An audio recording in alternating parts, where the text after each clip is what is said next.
So here we go. The slideshow has begun. Oh, it's driving me nuts. I don't even know what the hell's going on. We've tried everything. I've tried updating everything. I've uninstalled, reinstalled. The only thing I have left to do is reinstall Windows, and I am not ready to do that yet. Anyhow, what the hell's going on, everybody? I hope y'all are well. Hey, you know what? I got to do these commercials because, yeah, maybe it'll give Jeff time to get in here, and then I can turn my video off because I feel like it'd be weird if there wasn't some video, somebody's face up here. So I don't know. When Jeff gets here, I'm gonna turn my video off and just put a pretty little picture of myself up there. I don't even know what else to do. But let me run these commercials real fast so I can get that out of the way. Cause reasons. We'll be right back. Paying too much for trucking insurance? What if you could save more by making one simple phone call and keep more profit? You could very well do just that with one simple call to Seabright Agency, 800-366-6466. Call now. Now here's a question that all owner-operators and small fleet owners should consider. What happens when you access the unrivaled advantages that are available through the ES Advantage program? We asked Jeff and Charlie from Contractors Corner to share their thoughts on how they've been able to utilize the discounts and services that are a part of the ES Advantage. Your business will make you money if you do well at that business. And ES Advantage in trucking, they do really well at providing those services. So the effect that ES has had on our personal trucking operations, not even talking about what we do on the consulting arena, I've been able to save thousands of dollars a year in fuel because of the relationship with them. I have a new accountant that I work with, trucker CFO, that I learned about from ES Advantage. They're giving you that 10,000 yard kind of support from behind that creates a way for you to succeed, which is one of the things that we love, because anything you can do to help someone succeed is going to help them succeed.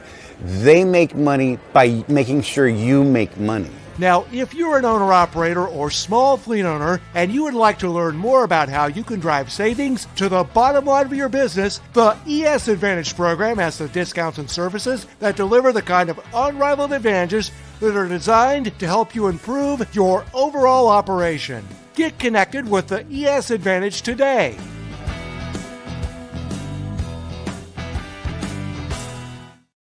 I'm just putting you right up. There's no pause.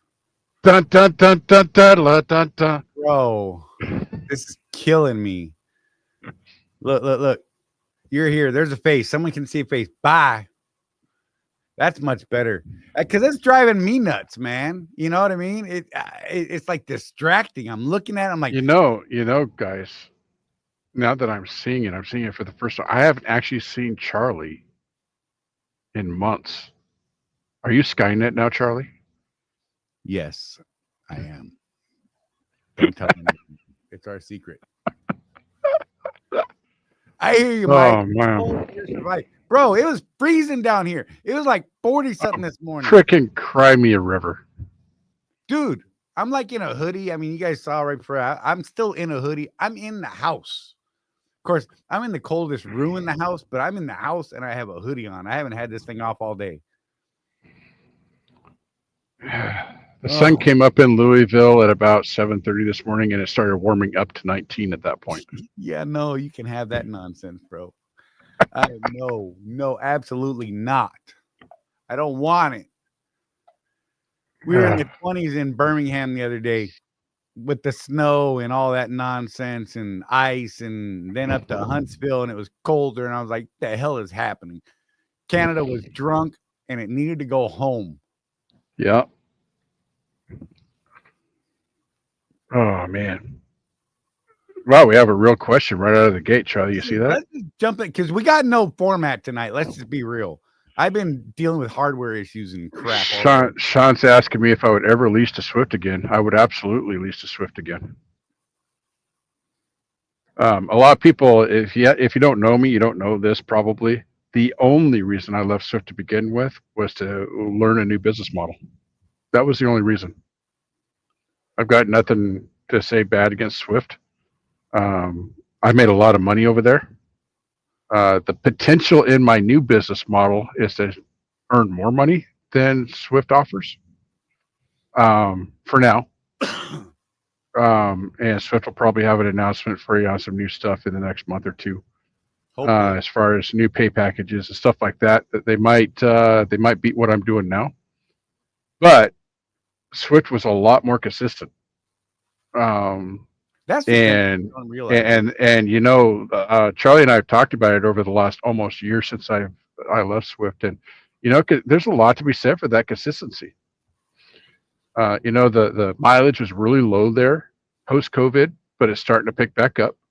But yeah, it was more consistent. My rates are much higher than what you guys have, but I have to have a load to take advantage of those rates, Charlie. Right. And that's where I'm at. And in your operation, it's a little tough in the solo market. Right. And, you know, expedited, man. There is a lot of money. You guys don't even know how much money can be made in expedited, which for whatever reason, and Charlie, we kind of got this from the horse's mouth, didn't we?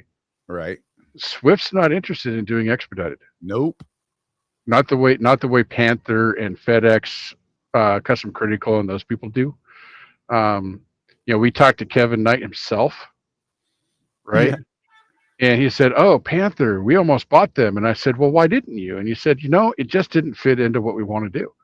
Right. Okay, that's fair. But absolutely, if you're gonna try what I'm doing, my recommendation is this: come with a teammate. Yes. And do either medical, the drugs, be a drug runner like Sean.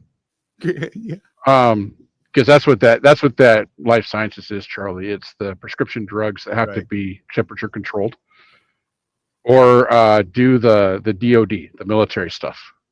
But those really require a team. Even what I'm doing, I cannot do what Sean's doing. I cannot do DoD because you have to have someone on the truck at all times when you're loaded with those loads. Right. I don't have another someone with me, so I can't even do those.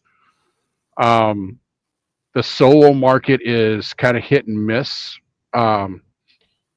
mainly because of dock out times and delivery times, right? A lot of it is straight through stuff. One of the comments that was one of the things that was really bugging the bat snot out of Sean, Charlie, as I was working with him and learning this in bringing him into this business was, well, I'm just doing solo miles. Well, sort of. You know, it's a 600-mile load, and you've got 13 hours to get it there. Right. Now, I could do 600 miles in a day, but what I cannot do, 600 miles and a live load and a live unload. Right. And get somewhere to park. Right? And as a team, he was making 25 cents a mile more than me, Right. his wife. So again, running the numbers, Charlie, is it a little irritating to really kind of only needing Rosie for maybe 3 hours in a day? Probably. Right. Right. Right. But if you're making $700 a day profit, who cares? Right. Oh, no. It would definitely be a thing. And for a husband-wife team, I mean, we're talking, that's just it, as they say, a no-brainer. I mean, let's just be real. Well, Rob actually has a bounty on husband-wife teams, same household teams, because let's be real, it's 2024, it's not 1950 anymore.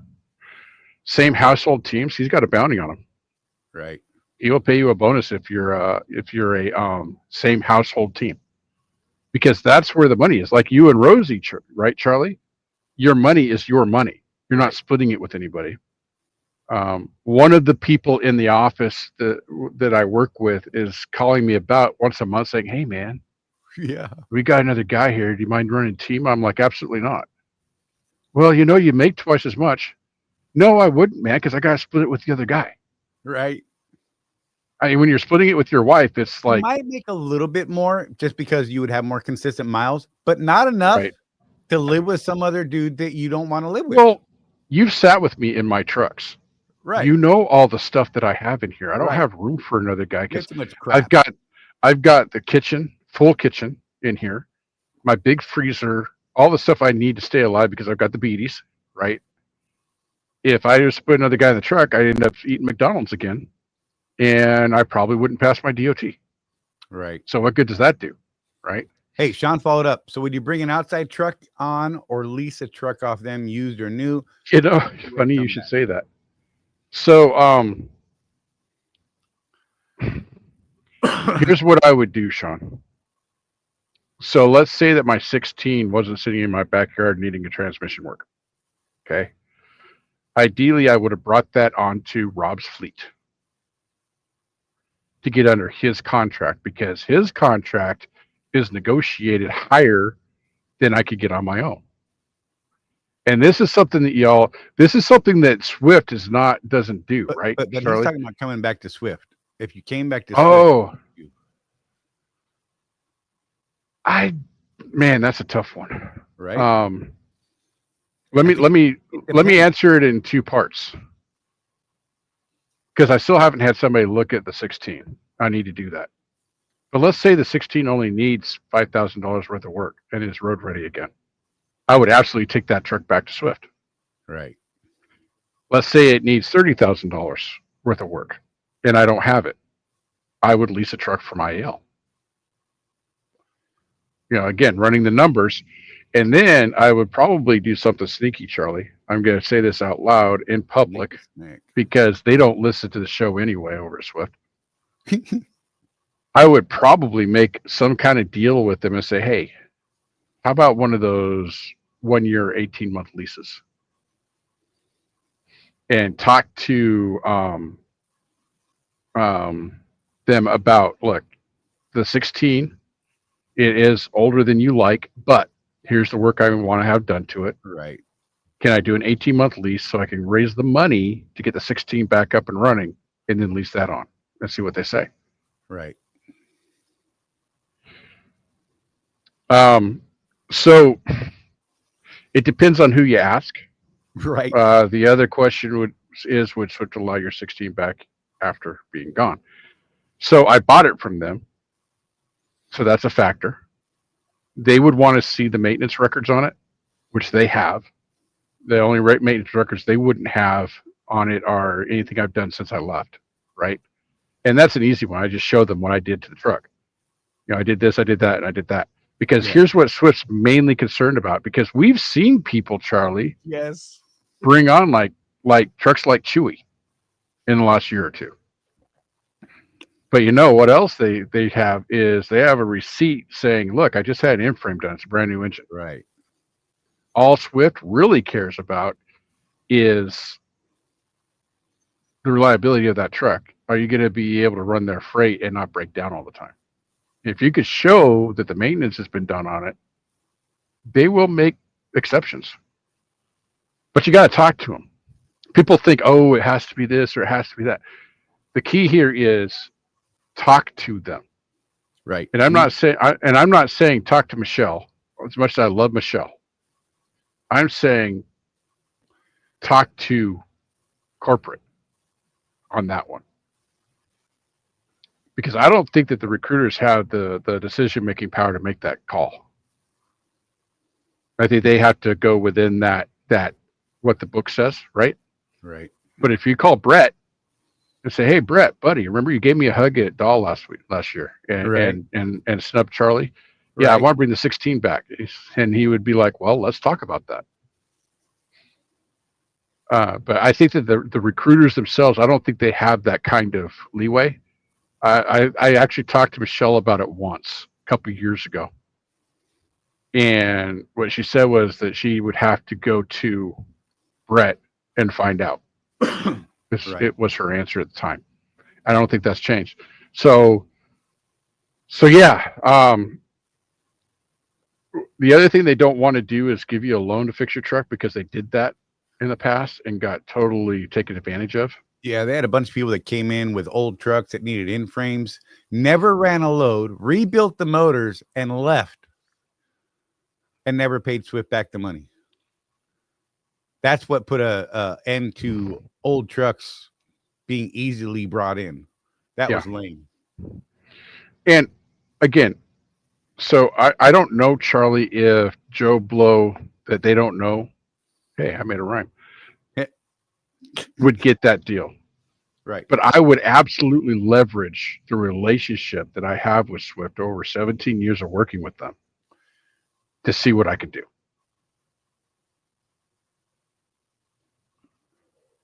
How long to train? Dude, the Swift mechanics don't know how to deal with the current DPF system. What are you talking about, Wimpy? You know Right. the answer to that. Come on. Get out of here with that. You're going to make us talk bad about Swift. We don't want to. Hey, so Wimpy actually had a decent question, and I think I have an answer for it earlier Okay. about the expedited model versus a standard OTR dry van type deal. What he had asked was, what's the difference in insurance rates between both business models? If you're running less miles, then insurance should be cheaper. Unfortunately, the It's world not. doesn't work that way. I can actually tell you it's not. It's Right. it's at least through ES Expedited Services, which is who does our fuel card that we like. It's about the same, Charlie. Yeah. A little bit more than what our Swift guys pay. Right. But you have to look at where they run too. It's mostly East Coast. Very high accident rates on the East Coast, man. And that's what they look at. Yeah, it doesn't matter how many miles you're running, honest to God, because they figure the likelihood, if you drive 5 miles or 5,000 miles, the chance of it's the cost of the equipment that's the problem. Mm-hmm. That's what sets your rate. It's the value of the truck that you're driving, not necessarily how many miles you're putting on. So yeah, it's a thing. It's kind of like, Charlie, by the time I had my CDL for about 5 years, I went to my car insurance company and said, I'm a CDL holder and I do 130,000 miles a year accident free. Let's talk about our insurance rates. So you know what happened, Charlie? Mm-hmm. My rate went up because I have a CDL. Yes, Wimpy, because it's not based on the team itself. It's based on the value of the truck. Right. If we're talking about physical damage and non-trucking liability, which is the insurances that we deal with, because we don't handle cargo, we don't handle authority or any of that other stuff. Physical damage is based on the value of the truck, not how often that truck runs. Right. So yeah, if I run my truck 1 day a week, or if I run it 8 days a week, yes, I know there's only 7. Stop it. It doesn't matter. The rate stays the same. It's the replacement value of the truck that determines that rate. The cost of the equipment. Yeah, the other things that they look at is so here's where what we're doing it is a little bit better than say in OOIDA or whatever. Because even like at OOIDA and some of the Progressive, don't even get me started on Progressive, bro. Right. You're buying an individual policy from them. Okay. What we've set up is a program. So, legally we can't say the words group policy because that's a different type of insurance. But it's very similar. Right. So you join the Road Warrior Entrepreneurs and you're not at Swift. You're getting in a program policy, right. A large program where the risk is spread out. So the more trucks we have in the program, the lower the rate can be. Right. Because what they're looking at is what's called a loss rate. And that's how many dollars of premium did they take versus how much they shelled out in claims. And the lower that ratio is, I'm not a math guy, lower, higher, whatever. The farther the spread. The farther the spread, the better the rate. So you look at like we're finishing up 2024 right now. 20. So yeah. you look at the Swift guys. You got about 200 of them. Things look really good, really good, really good, but there's only 200 trucks, Charlie. Right. So what happens if we have a $2 million claim at the end of the year? Exactly. That screws doesn't over. That really screws our loss rate. Last year we almost got a reduction in rate, and then we had one of those $1 million accidents right there towards the end of the year. But the loss rate was still good enough to where we were able to keep the same rate. It didn't go up, but it also didn't go down. Right. Meanwhile, other insurance companies where you're doing your individual type policies, they got jacked up. Some of them, some of their FISDAM policies doubled in price. Slow. There's some power in being part of a program. It helps get that loss rate for everybody. Yeah, you're going to have a certain amount of jackassery. You know, people. Oh, don't even get okay. You're going to have people that have accidents, right? Whatever reason, maybe it's their problem, maybe it's not. But if Seabright pays money out, that increases the loss rate. Right. But the more trucks you have, you can have, let's say you had 1,000 trucks in there, and this is maybe it's a little too much. What? We'll come back to that, Sean. The more trucks you have, though, then you can spread it out. So if you have like 1,000 trucks and they're taking premiums, and you have that $1 million accident, it doesn't hurt near as much. Now, here's where we get into a little bit of why people don't like insurance companies, Charlie. Insurance companies make a lot of money. What? From what we've seen. They do. But you're betting that you're going to need that insurance, and they're betting that you won't. That's what it is. The cost is a direct result of a whole bunch of math that I don't even want to understand. That's that actuarial stuff, Charlie. Right. That whatever. I think you have to have like 3 PhDs to even get into that. But you know, it's all the law of averages and all that. So we want to keep that's one of the reasons why we're building an actual safety program for people that sign up with us, is to keep that safety in the front of people's minds so they don't have accidents, so that we can keep the rates down. Right. So that's the bottom line of what we're doing right now. Oh, I kind of went off on that, didn't I? Dennis, We nerded out. Florida is absolutely frigid, sir. Bite your tongue. Stop it. And Sean had an accident last week. So he says, no biggie. Just took a mirror out. So that's 2 people I know that took someone's mirror out last week. That's weird. Really? Yeah. I had another one of our guys give me a call and was worried that, you know, terminations and all that kind of nonsense. It was technically a backing accident. Trailer slid on a patch of ice kind of sideways as he was backing in like 2 inches and clipped the dude's mirror. It sucked. Yeah. Oh, that sucks. Yeah, it was all good. You know, everything was fine. He was lined up and he's angling in, hit that little icy patch. Oh, it was his fender mirror. His fender mirror slid over and smacked the other guy. It was something like that. But I was like, oh man, it really depends on how they judge it. And I told him, look, be humble, man. Explain what happened. You know, explain that you know what happened. And right. You know, you're basically throwing yourself on the mercy of the court at that point, right? Yes, absolutely. You know, and being humble is a good thing at that point. I think we've seen it in the past. Other people like, oh, it wasn't my damn fault. It was, I mean, everything, you know, everyone's fault but theirs, even though it was their fault. And I'm like, right. okay, bro, Have a good life, man. We're just gonna let you bounce. And we've seen others like Jeff. You were a great example of that.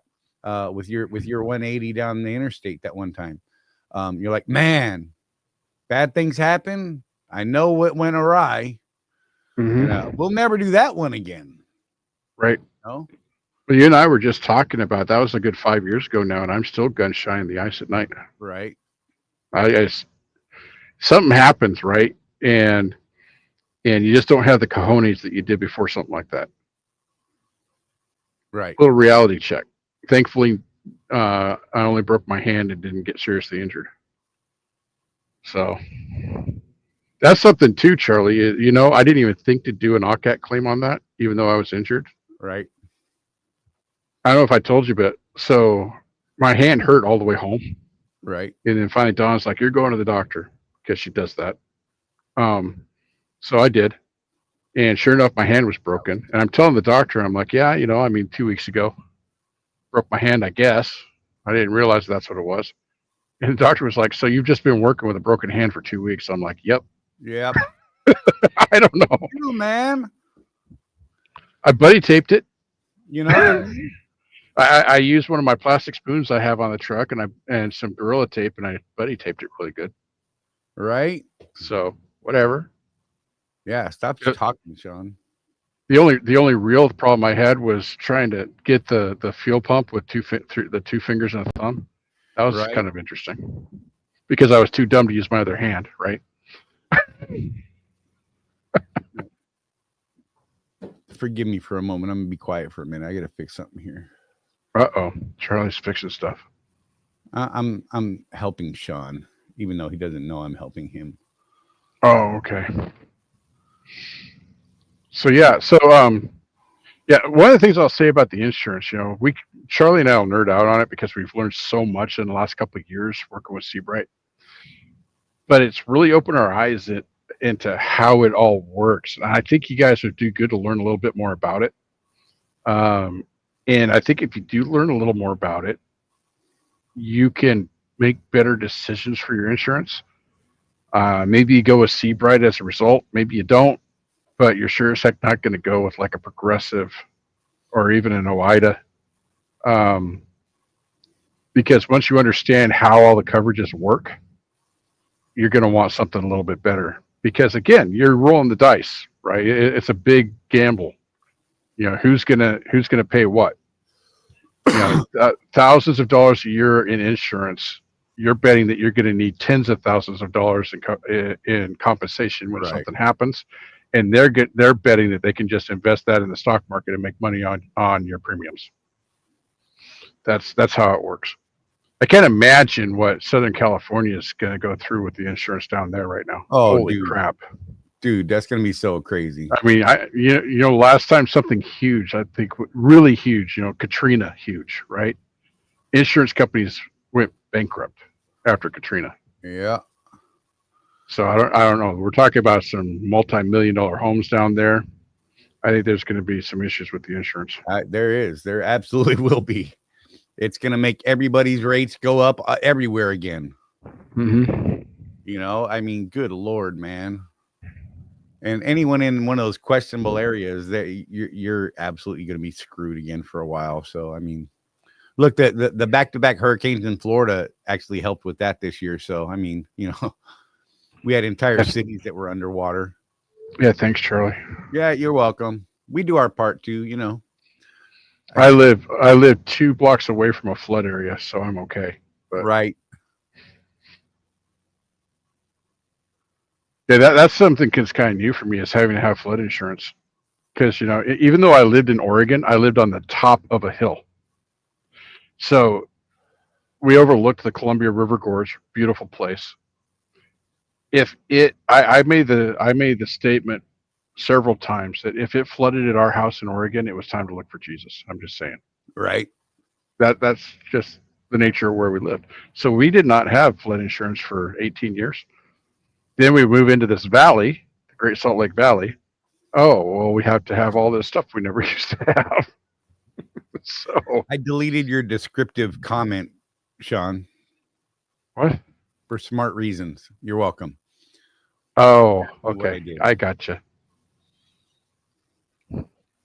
There is such thing as sharing too much, sir. Yeah. Just saying. I love you. Trucker Tim is in the 30s. Yeah. You know, that's how what is it here? I'm in Nashville right now. According to my phone, it's 41 degrees. It's about time to break out the shorts, Charlie. Whatever, bro. I got my heavy socks on, my hoodie, my good heavy hoodie at that. Yeah. I ain't having it, man. I don't even know what it is outside right now. It's So, probably man, right now. I was at a TA the other day, and they had these America hoodies with the really nice flag on them and everything. Right? Merca. But, you know, I always feel the hoodie before I buy one. And I think that my Under Armour shirt is thicker than that hoodie was. Right. So I'm like, yeah, we'll take a pass on that. Even though I love my America stuff. It's 53 right now here. It's going to get down to 41. It's too damn cold. 58 in Houston, huh? That's where I'm heading is Houston. I'll be there on Thursday. You can have that 12 and all that nonsense. Tim had his shorts on. Whatever, man. Y'all are crazy. Dude, I was walking around the Ocala terminal today. It was funny as all get out. I was telling Jeff about it on my way back. I walk in there and I'm in jeans, my heavy socks, my hoodie. Like I was thinking about putting my hoodie up, and it's in the 50s, right? And I'm looking at these guys standing around in shorts and t-shirts, and they're kind of giggling at me, looking at me. I'm like, man, I live in Florida, bro. This is cold. I don't know what you're talking about. You wait till next week when it's 80 here, bro, and you're melted. You know, everybody had that kid in high school when we were growing up. It didn't matter what the frickin' weather was. It was shorts, sandals, and a t-shirt. Dude, we had that up in Sweet Home, Oregon when I was there for 8th grade, and I was baffled by it. Snowing outside. He's in shorts. I'm like, what is wrong with you, man? Yeah. It's just wrong. Well, it's like you go down as far south as like Laredo. And those of us that are from north at all, we're all in shorts and t-shirt. And the guys that are from down there, they got their hoodies up. They got their snow pants on. They're all just freaking suffering, man. Right? It's bizarre. The ones that crack me up are the ones walking around in Crocs and socks and shorts and a big old heavy jacket. I'm like, what the hell's wrong with you? Yeah. Whatever. Sean, you should worry about that at all times everywhere, because social media is just saying, bro. I've seen crazier things happen. You know. Dennis, boo, Charlie. Yeah. I'm with you, man. Wait, I can't answer your question because I don't know anything about Hirschbach other than some other people worked there and then they left because the pay package changed, and I don't know. Lies, Phil Flarm. So, whatever. So, hey, I wanted to talk about that a little bit. So what part of why they left was they went from a guaranteed fuel price of 99 cents a gallon to a fuel surcharge program. And Charlie and I were talking about that. I can't remember the last time I paid 99 cents a gallon for fuel, Charlie. Right. Do the math, people. Now, I would have to see what their fuel surcharge looks like, but dang it, man. You know, Rutherford used to have that $1.25 guaranteed fuel at FedEx. Right. And he used to say, I wish that I had a fuel surcharge. Right. Because I'd be paying less for fuel. Yep. I mean, people don't want to do the math, Charlie. I mean, maybe their fuel surcharge was crap. I don't know. I'd have to see it. But did they even look at it? No. And run the numbers to see if maybe like my fuel price, my price for fuel is, I don't even, what is it right now? Hold on. See, I'm at 40 cents a mile. That's my average on this truck. So figure 8 miles per gallon. That's $3.20. Actually, let's do it the other way. 40 cents a mile is what I'm paying for fuel on the average. My fuel surcharge this week is 37 cents a mile. So that's 3 cents a mile times 8. That's 24 cents a gallon, dude. I'm paying 24 cents a gallon out of pocket. I Right. think that beats 99 cents a gallon. I'm just saying. What's the average this week? Do you remember? Never mind, Someone posted it. It was 38 cents. 3.602. Yeah, 0.382 is what it is for us this week at Swift. Mhm. My math isn't working because brain is not braining. There you go. I don't know. Just saying. You're getting Yeah, 8 Mike. miles per gallon. Yeah, Mike. That was. I think I'm not sure when fuel surcharge really started, because I know that in the beginning it was designed to keep a truck doing 6 miles per gallon, paying $1.25 for fuel. So I don't know if back then they even had a surcharge. Let's see, 0.3. Now I'm doing math because it's hurting my head. Let's say it Bum, bum, bum, bum. 7.5 miles per gallon. That's paying out 286 and a half, and I paid 329. I've been paying kind of high, 329 on my fuel. So what is that? 40, 50 cents, 60 cents a gallon right now. So, Mike, a little history for you. You know who you can blame for that? That inversion of gasoline and diesel fuel prices? 43.4 cents. Sorry. Volkswagen and the TDI, because gas prices got to a point to where everybody started seeing that diesel was cheaper, and Volkswagen decided to come out with their turbo diesel car, and enough people bought them to where now diesel was in demand. Blame Volkswagen. Right. I'm just saying.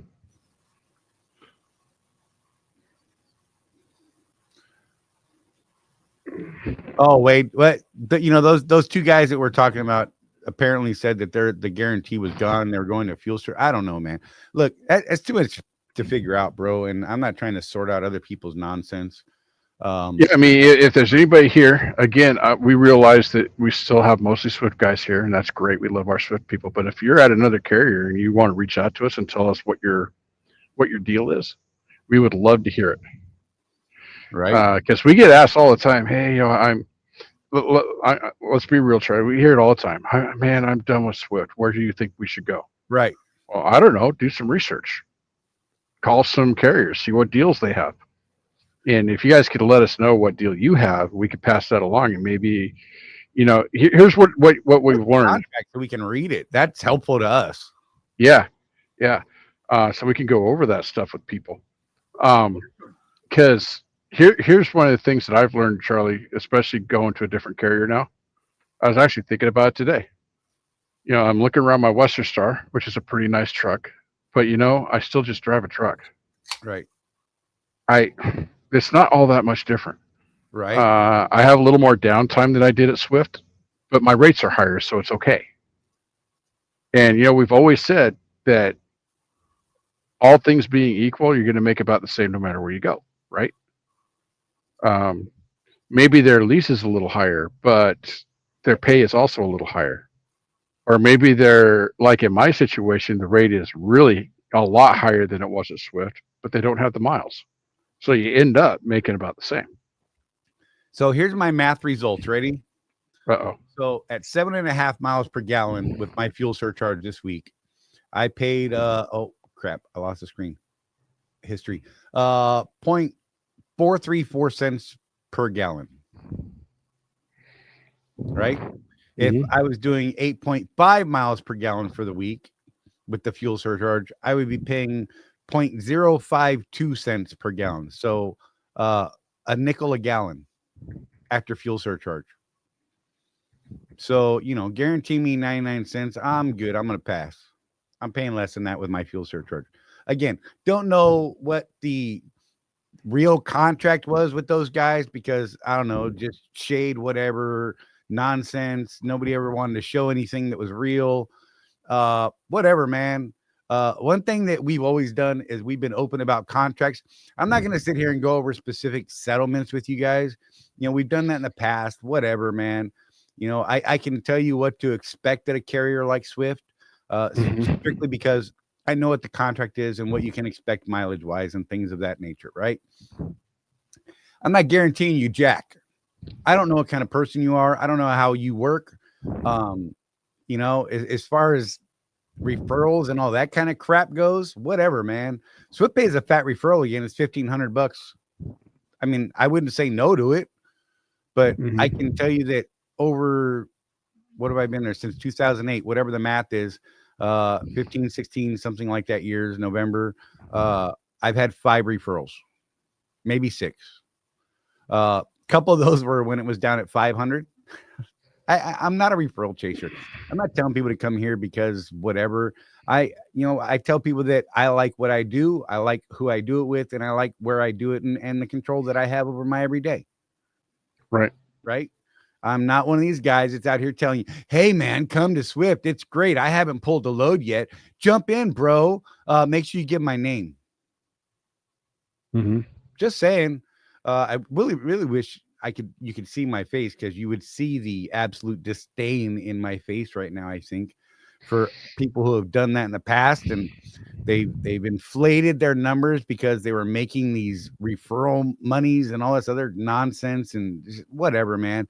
It's too much. It's too deep. Bump all them. Don't care.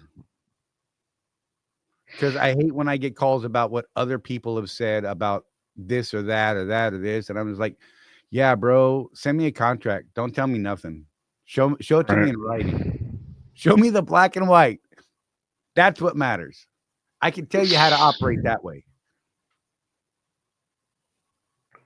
So Wimpy asked another good. Wimpy's on fire today, man. He's asking good questions. Go. How do they keep truck stop underground tanks full when hundreds of trucks are pumping 100 gallons every few hours? So I looked it up just to make sure I was right, but I talked to a pilot fueler guy here a couple of years ago when I was working the Opelika account, because they got pilot fuel. So I looked it up to make sure again that I was right. And yeah, those the big tankers, like the pilot ones and the Loves and all that stuff, those things hold 11,000 gallons of fuel, Charlie. Mm-hmm. And you'll see 2 or 3 of them in a morning filling those underground tanks up. So yeah, they might get multiple deliveries every day. Yeah. And they have heaters. Yeah, he was actually trying to recruit me, that guy. It's kind of interesting. I guess they make really good money doing that. So I'm going to go back to Wimpy here. I'm digging this. You're on fire, Wimpy. I dig it, man. This is fun, Wimpy. I enjoy this right here, just by the way. Just figured out the secret, Jeff. The trucks last much longer running expedited, yet they're charging the same weekly rates. Better to buy your own truck. Should easily last 20 years with minimal maintenance. So there's actually an issue with that in a way. Some of these expediter guys in a team operation that are running like white glove and the really specialized stuff. These guys, ammo. Yeah, and ammo. Medicine, and they're just turning back and forth, running back and forth, just turning and burning. They are using trucks up much faster than a solo guy out there. I can tell you that. I think Sean was on that one run that was what, just over 1,000 miles round trip every day, back and forth, until he ran out of hours, did a 34, and then did it again. Right. That's one of the things that I'm working with the fleet owner on, is trying to get some sort of consistent route. So again, now that I've been at Panther long enough to where I'm starting to see, because we've always said, Charlie, it takes about a year to get your feet wet into a new carrier. Don't get discouraged in that first year. Just figure it out. Right. So I'm starting to figure a few things out. One of the keys over here is to try and find something that they need done on a consistent basis and be there for that. So, I know that one of the things with Sean was, and we talked about this, so I don't think he'll mind. He did not realize that taking over a week off, because he and Stephanie wanted to go home and spend some time doing other stuff. He did not realize that by doing that, he was cutting himself out of that great run, because it was a consistent, they needed it done. And so how he got that was the guy that used to have it, his truck broke down and he lost it. Well, he and Stephanie went home for an extended period of time and they lost it and went back to that guy when his truck came out of the shop. Right. But he didn't know that. Nobody told him, hey, if you do that, you might lose this run. Nobody said that. So, Side note, Wade, are you a company guy over at Hirschbach or contractor? Sorry. Go ahead, Jeff. Oh, and Matt said the busy stores for Piet have underground tanks that are at least 50,000 gallons. oh, that's right. Matt used to run one of those. Yep. So, I mean, that's a lot, bro. And some of those guys are getting filled multiple times throughout the day. It's crazy to watch. You know what I mean? These big Right. volume places are just turning it over, man. Well, so I go out for months at a time, Charlie. Everybody knows that. And so I'll do my resets at truck stops. And the busy Petro there in Atlanta, dude, I kid you not, 4 deliveries of fuel a day. Bam, bam, bam. And they still sometimes have to limit you to 50 gallons because they're running out. That's crazy. But that's one of the most busy truck stops, I think, on the East Coast, isn't it? Hey, side deal, Wade, again. Sorry, we got multiple conversations going here. Hey, Wade, since you're a lease guy over at Hirschbach, if you wouldn't mind, if there's any chance I could get you to send me a copy of your contract, I won't share it with anybody. I will. You're going to share it with me, you little bastard. Well, yeah, but you can black out your personal info if you want, or I will do it when you send it to me. But I'd really like to see your equipment contract and your ICOA, your independent contractor operating agreement, right?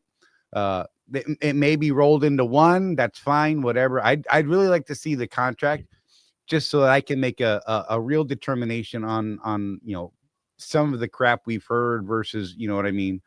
Well, versus reality. Hearsay. You're right. So Wade's at Hirschbach then? Okay. So did they get rid of the 99-cent thing, or is it an optional fuel surcharge or that, or can you tell us what the deal is on that? Because he said earlier that he still has the 99-cent guarantee. So you know what I mean? It's those guys. I'll tell you though, Wade, if they're offering a fuel surcharge, do the math, So one of the things I want you guys to notice is how quickly Charlie and I ran the math on our operation real quick. Y'all need to be able to do that. Everybody. You have a question about your numbers, you should be able to whip out your phone, open up the calculator app and do some quick math.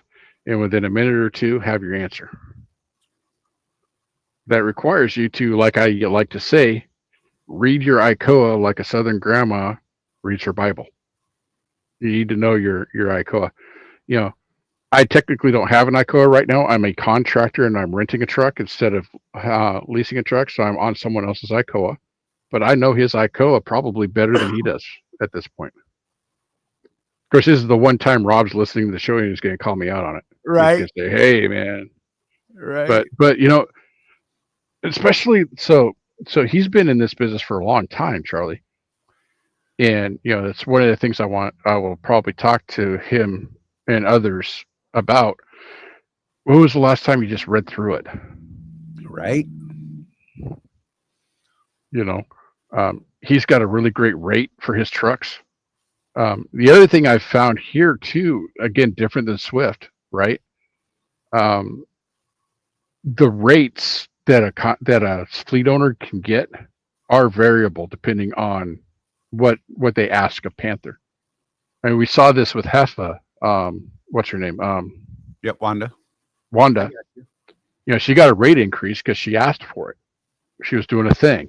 She's like, hey, it seems to me like maybe we should be grossing a little more on this. And they gave her a bump. But she had to ask for it. That's one of the big differences between a Swift and some of these smaller carriers, Charlie. Right. Smaller carriers, I think, are more willing to sit down with you. Yep. Especially when you prove yourself. Right. I mean, we saw with her, it took them about a year, and then Panther and ES were willing to come to the table and talk rates. but yet she had to prove herself, right? A Swift, a megacorp, right? Less willing to do that, I think. Now you're making good money, Charlie. I made good money over there, but there definitely wasn't any. Hey, I've been with you for 18 years. Let's talk. No, the rate's the rate. It's in the ICOA if you're interested. That's the answer you're going to get from a Swift. Different. It's just different. It's a different business model. I tell Charlie I've had a lot of fun over here. Right. I'm more tired than I was at Swift because of the brain work that it's taken to figure it all out over the last year. But I'm digging it. It's an adventure for sure.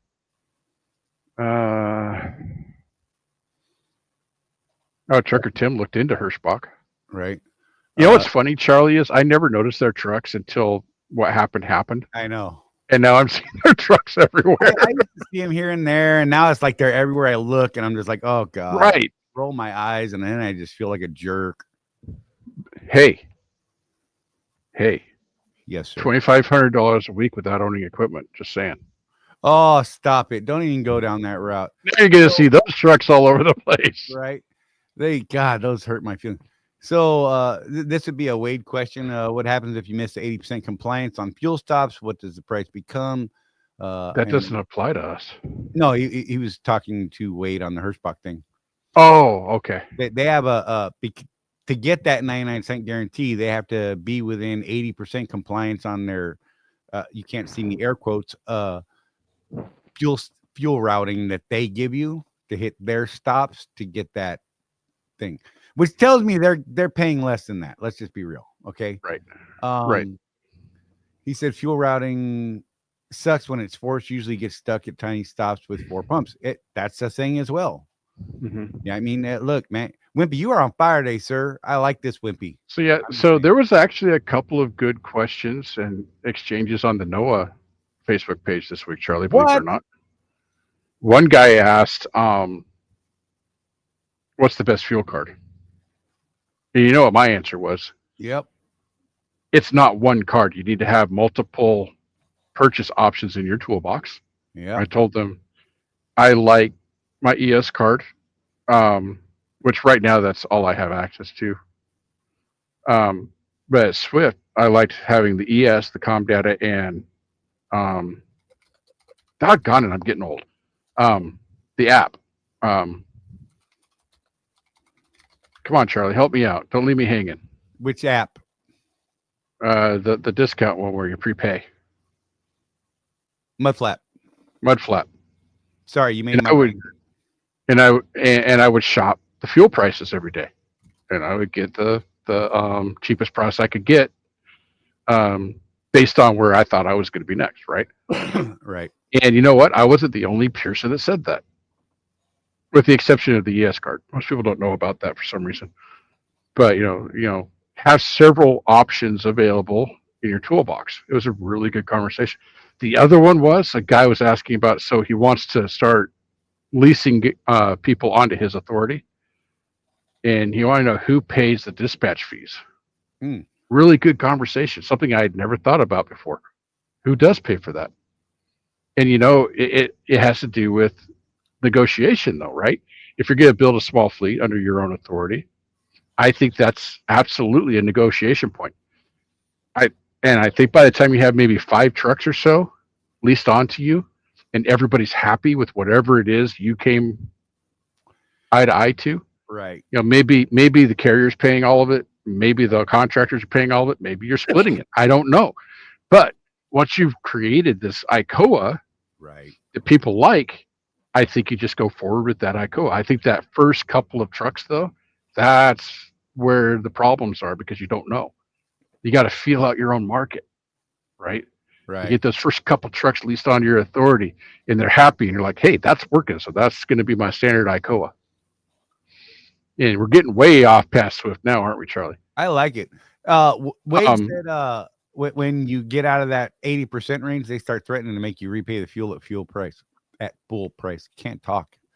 So they're pulling a Nastic. You're right. Just saying. Yeah. No, like legitimately, because Nastic says that you're supposed to use their card. I can't remember what the percentage is. 60%, I think. Yeah, I thought it was 60 as well. They expect you to use their card 60% of the time. That I don't know how you prove that, but okay. Right. Oh, hang on. I just got a text message from David Tillman. I've been waiting for a response for something. Oh, cool. But yeah, so get way beyond Swift for you guys that have huge ambitions, way beyond even Charlie and I. You start, we call ourselves Contractors Corner Consulting Group for a reason, because we got tired of that debate: who's an owner operator, who's not. Now that we've grown ourselves and learned more ourselves, and Charlie and I haven't really talked to us about this, so I'm going to blindside him a little bit. If you're leasing trucks onto other people's authority, you're a contractor. You're an owner operator. Okay. If you have your own authority, you're not an owner operator. Notice how I paused for effect on that one, Charlie. You're not an owner operator if you have your own authority. You are a carrier. Exactly. By legal definition, you're a carrier. Everybody else, owner operators, because you own a piece of equipment, you own your business, and you're leasing that on to someone's authority. You're an owner/operator. You own the business. You're piggybacking on someone else's authority. By the time you get your own authority, though, you're no longer an owner operator. You're a carrier. That's some big boy pants right there, buddy. Right here. This is special for Tim and Swift guys. I'm gonna. Oh no, it's totally frozen. Look at that. I tried to put my slideshow up, but it's totally frozen. So that's fantastic. Tim, this is the answer that you had on the Swift Live yesterday or the day before, whenever the heck it was. They're not charging contractors for the install of the new GeoTab. You're just paying for the subscription, which you're already paying for on the Zonar now, and it's the same price. So there will be no charge for taking your truck in and getting the GeoTab installed. I know for people like you that don't service your truck at Swift, it's kind of a hassle. You'll probably have to call and make an appointment, or have your OOC or your driver leader call and make an appointment for you to do it. It's a whole thing. Plan it on your home time or something like that, man. I know it's a huge pain in the butt, but do it anyhow. I think you'll like it when you get it. That was a mistake. I hit the wrong button. There we go. There you go. All right. So, but yeah. So there you go, Tim, and you Swift contractors. Tillman just texted me right now. I've been waiting for that response. He said he can confirm owners will not be charged for install, just a monthly subscription, which is the same as current. And yeah, there you go. I told him I'd pass it on. I got a big thumbs up. Yeah. So I'm curious. I'm curious. Mike says he hasn't used ES in a couple months. No savings anymore. QT is the same price or lower. I'm interested to know what lanes you're running, because that's certainly not the case in my lanes. Even though that's the card that I have right now, I'm beating QT by 20-30 cents a gallon in the lanes I've been running. So I don't know it really where depends you're running. on where you are. It's what I mean. Well, we noticed that, especially in the Northeast. It's just like, God, there is no cheap price in the Northeast. So, so yeah. Wade, I would love to, take a peek at your contract, man, and I will do my best. You know what I mean? It's not going to be right away, bro. Right? Give me just a little bit. I see that you sent it to me. It's in my email. Let's see. Yeah. I got a PDF. I'll do my best to try and go through it tomorrow. I got a doctor's appointment in the morning, but it's a video thing. Well, I'll try and read through it tomorrow, man, and get Jeff's opinion on it as well as best I can. And I'll try and get you some information. I'll email you back as well, or I will try to email you back as well this week, and I'll get with you, man. Just bear with me. Driving with John, I'm referring mainly to legal definitions here. If you have your own authority, legally, you are a carrier. That's what I'm referring to. And an owner operator is anybody that owns their own business. I don't care if you own the equipment or not, and we could talk about that. Oh, that's always a fun argument too. It is, because it's silly, but I'm right and everybody else in the world is wrong. That's the way it is. Yes. Oh, And that's what everybody thinks when you talk about it, right? exactly. No, it's a trip, you know, and it really is semantics, and sometimes it's just opinion or your feeling. And you know, Jeff and I, oh look, the camera's dead completely. Jeff and I try to keep our feelings, okay, out of business discussions or decisions. If you want to know what Charlie thinks about feelings, just read his hoodie next time you meet him. Right? I haven't I'm been just wearing saying. that one. It's not as warm as my contractor corner one. but yeah, I mean, and it's cool. I mean, look, Well, so we're getting into this. So do it. yes, I agree. Legally, you're an authority. You have your own numbers. Carrier, right? Carrier. That's the legal definition. But there are a lot of people that call themselves owner operators, but they don't really own anything. So they're, yes, I do. I own my LLC, John. Yeah, I own my LLC. I own the business, and I'm operating said business. That's right. So you take it to the next level, becoming a carrier.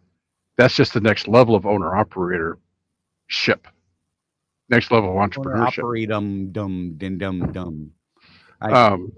But yeah, so this has been an argument ever since I started trucking back in 2006. Everybody,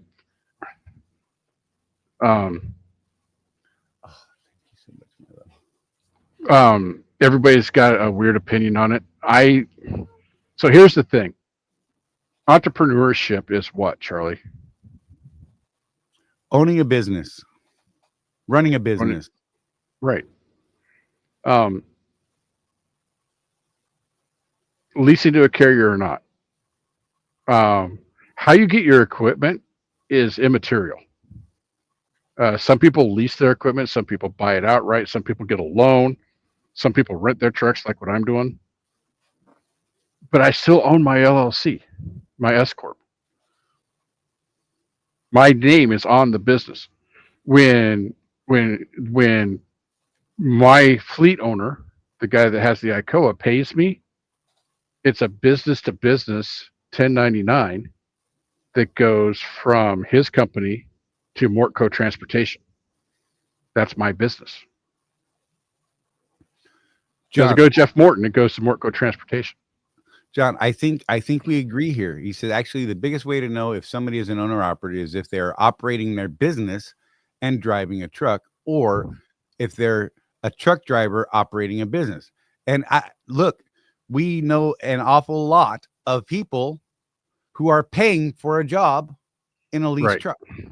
Right. Flat out, that is reality. They are paying for a job, or they are paying they can 72 miles an hour versus 68 or whatever. That take their dog with them, or have a red truck. Or I want 18 hamsters in a habit trail running around my truck, so I had to lease a truck. The latest one is Swift, so you could take your cat. Right. Okay. There's many different reasons, and I agree with that. I think that's a valid statement. I think it still sticks with our argument, though, as well, that you are operating a business. Mm-hmm. You are an owner operator. Yeah, and Tim, I think we've had this discussion before, and we disagree because he's going to put his foot down. I'm going to put my foot down a little bit. I disagree with that wholeheartedly. How many people out there don't owe anything on their trucks? First of all, let's just talk about that. Hardly anybody. But so here's the thing. Is Bank of America a business or a contractor? The organization, because you know that they lease all their computers. They don't own that. Construction companies lease equipment, and yet the guy that owns that is considered an owner operator. Why is trucking so much different than every other business out there? It's a flex. Right. So, It's Mike, hard to back Mike, the reason we have this argument actually is because of mindset. right. If you're one of those guys, oh, I'm just a lease operator. Well, if you don't consider yourself a business owner, you're not going to do as well as people that consider themselves business owners. Right. So you are an owner operator. You own that business. You own your destiny. You own everything about your life. You may lease. That's you the may mindset. rent equipment, facilities, articles, items, what have you. But Mhm. are you managing and operating a business? Right. Perception Exactly. is a valid word. Exactly. Trucker Tim. And that's something that, we used to have the tagline, stop paying for a job and start owning your business.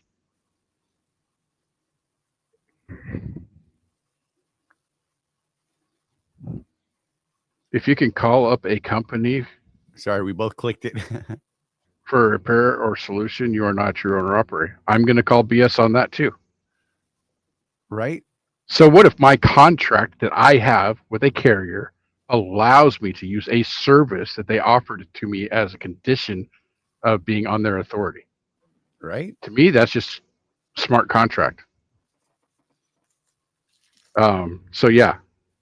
I know an awful lot of those guys that envy us for instance, here's a great example. Guys at Swift on our cost for tires. Mm-hmm. Because buying a wide base single tire for Chewy at full retail price was $1,200. Right. Yet my discount through the Swift National Michelin discount, whatever, blah blah blah, lots of words, Mm-hmm. right? Meant that I got to pay between $600 and $700 for that same tire. Right. Right. I mean, there's lots of things like that. Yeah. I mean, it's just smart business, to say that taking advantage, you want to take advantage of everything you can take advantage of. I can tell you that the tire discount where I'm at now is not nearly what you guys get at Swift. So,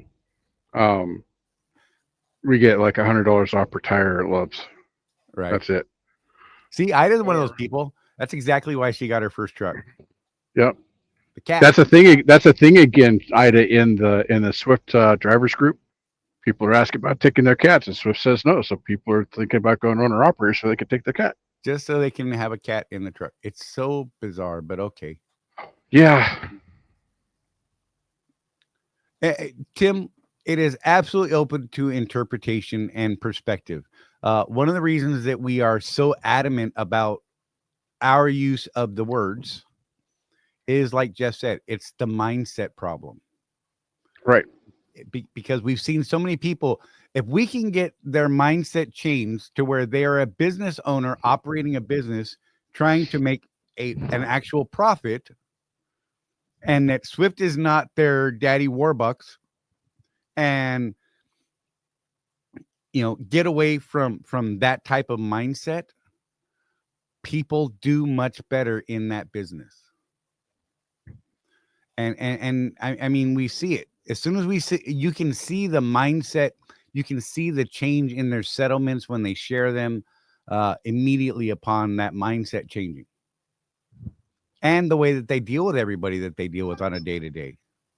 So, I mean, and going back to Blindsight, I mean, I hear what you're saying, man. We're gonna continue to disagree on what you believe an owner operator is versus what we believe, and that's cool, man. I mean, look, I don't hate you because you got a different opinion, bro. That's the beauty of us being here. We are very passionate about the things that we talk about as factual, or we produce evidence to back things up, as far as best practices and things like that. These are things that we've tried, and some have gone well, others have failed, and we're like, hey man, I did this thing and boy did it cost me a bunch of money, right? And we tell people things like, hey, bro, I would not do that thing you're about to do because this is the outcome. And yet That people we've go- seen before. yeah. And they will go do that very thing and then call up and get mad at us because the very thing we told them was going to happen, the bad thing that we said was going to happen, happens, and then they're mad at us, Alexia. Alexia. Yes. You know, I mean, that individual literally used to call myself, Alan Becker, Jeff, and Matt Wright. Mhm. Ask all four of us the same question. And we all kind of had this unspoken general rule. If that person called us and asked a question, none of us would call the other until the end of the day. Right. And we would not discuss because we knew that this person was going to call all four of us and ask the same question. And then we would compare notes at the end and we say, oh, well, this is what I said. This is what I said. And we all said the same thing. And this individual would do the exact opposite every damn time. And they get mad. Yep. Yeah, it was a trip.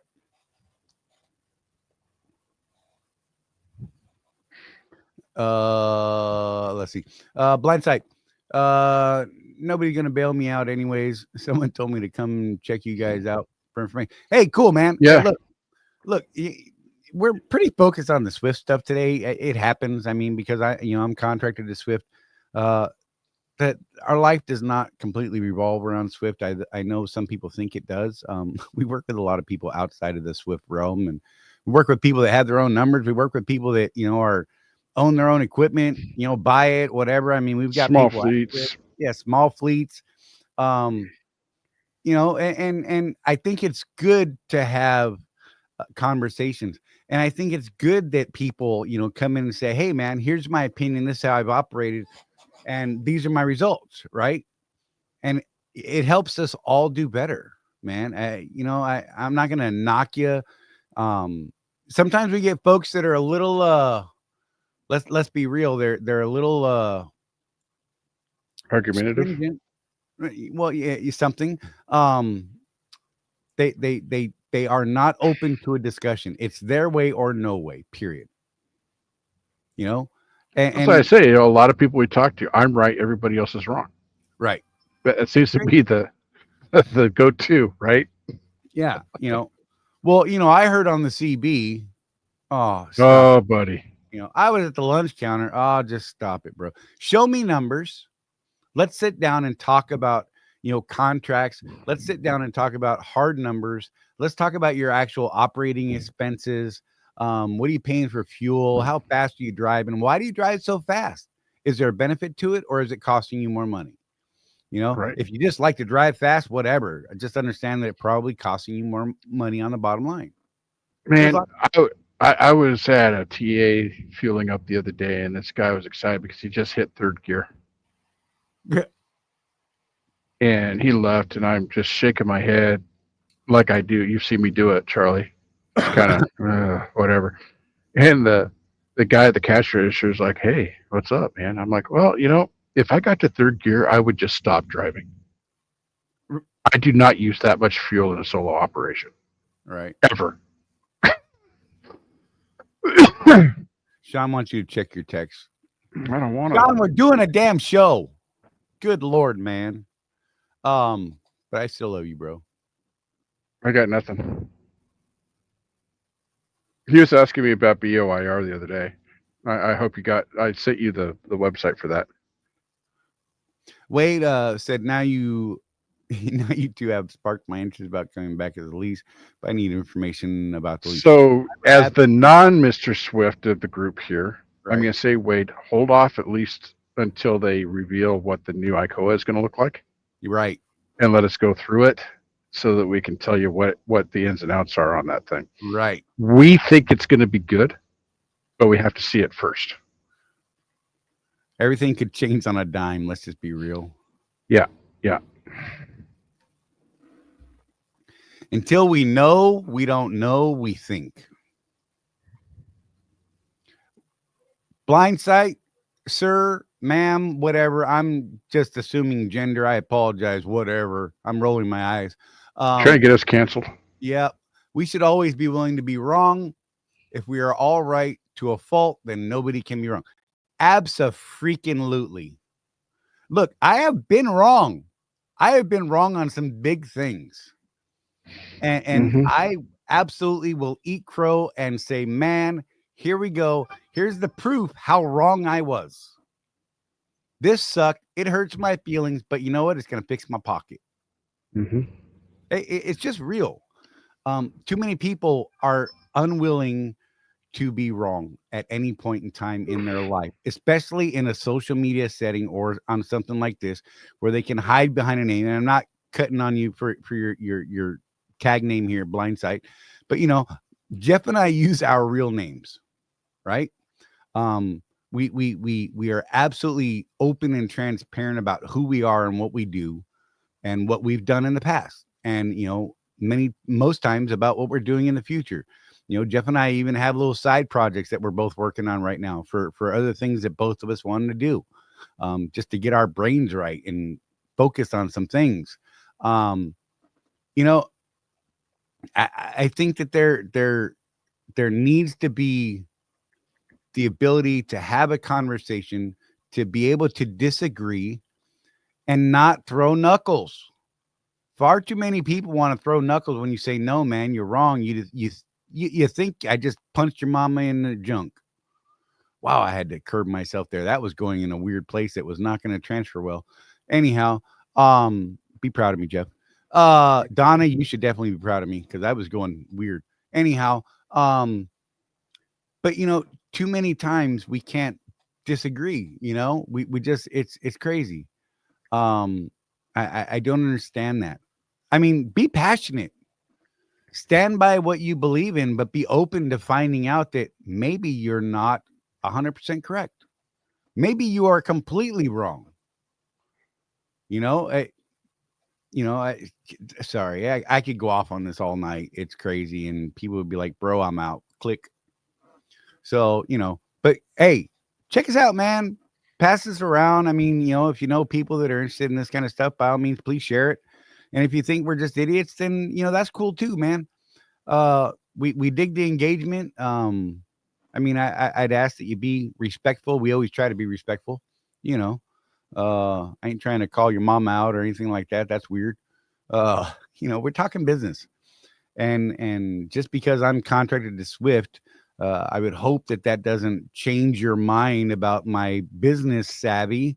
I have run other businesses. I ran a private investigation firm, as a matter of fact, and did quite well, and got out of it because people suck. And the bread and butter was the cheating wives and husbands, and I just couldn't live around that thing. And it was crazy. Anyhow, so don't think that just because I'm at a Swift or whatever mega carrier that I don't know what the hell I'm talking about. By all means, I would hope people trust, but I always tell people trust but verify. So if I say something, let's talk about the proof. Let's talk about a contract line. Let's see what the black and white says. What do the numbers say at the bottom line? That's what's important to us. Am I making the most money I could be? Absolutely not. Yeah, I mean, I have that fetish with Landstar. Right. And so here's the thing, Charlie. I was at Swift for 17 years. You know what the main thing that kept me from leaving was? It was like you said, I like who I was working with. I liked what I was doing. And I was making money. It's not that I didn't know that there was more lucrative contracts out there. But there's risk involved in changing carriers. Right. Some of the guys that you've seen in the thread here, I know they've gone through several carriers in the last couple of years, and every time they do, it's a pain in the butt. Right. And it's a pain in the bank. Yeah. So, I mean, when I moved, so we've got a couple of newer listeners here, so I'll just tell you, I made a pretty big mistake when I went from Swift to Panther. And 100% on me, Charlie, because I didn't ask how long it would take to get through the process of actually getting on at Panther. Right. So I turned my truck in at Swift thinking I'm going to go to work at Panther next week. Yeah. Nay, Ether Bunny. 30 days later, I finally got on a plane to go get my truck, my Panther truck. And boy, did that hurt. Yeah. Yeah, I had savings. I didn't lose my house or anything over it. But man, going a month without a settlement, that sucks. And I just didn't anticipate it. So if you're going to do the carrier hopping thing, make sure you know what you're in for. Do some research ahead of time. Make sure that it's going to be a good move for you, and then plan for the move. Save that little extra money that last month or two you're at the carrier you're at to bridge the gap. Because it's going to take even if I'd done things right, and I turned my truck in and then got on a plane a couple days later to go get my new truck. There was still that little bit of delay, right? Right. You need to plan ahead on this stuff. You talk to the BCOs, is what they call them over at Landstar, and every one of them that's successful over there, when I talk to them, anticipate a year of building relationships before you really start being successful over there. I've had more than a few of them tell me, do the full on business planning thing and have 6 months in the bank, because you may not make what you think you're going to make at first. So transition time, that'll take a little wind out of your sails a little bit, I think. So I put this up here again, Charlie, because I've had some contact with some of our members. FinCEN.gov. That's for the BOIR filing. It's on again, off again. What Charlie and I decided to do for both our trucking side and this side of things is we just filed it. Because what's going to happen. We sat down and figured, what's going to happen is they're going to end up, the government's going to win, and we're going to have to file it anyway. So just get it done, because you're going to forget before the new deadline. And it's $550 a day if you don't do it. It's no joke. So I'm saying just file the dang thing and be done with it. Charlie, how long did it take you to do? About 15 minutes. Yeah. So get that done, guys. That's our official advice on this at this point. I'm going to throw this up on the screen real quick too, just for fun, because why not? Share screen. Sorry. Is it going to work this time? Well, this will.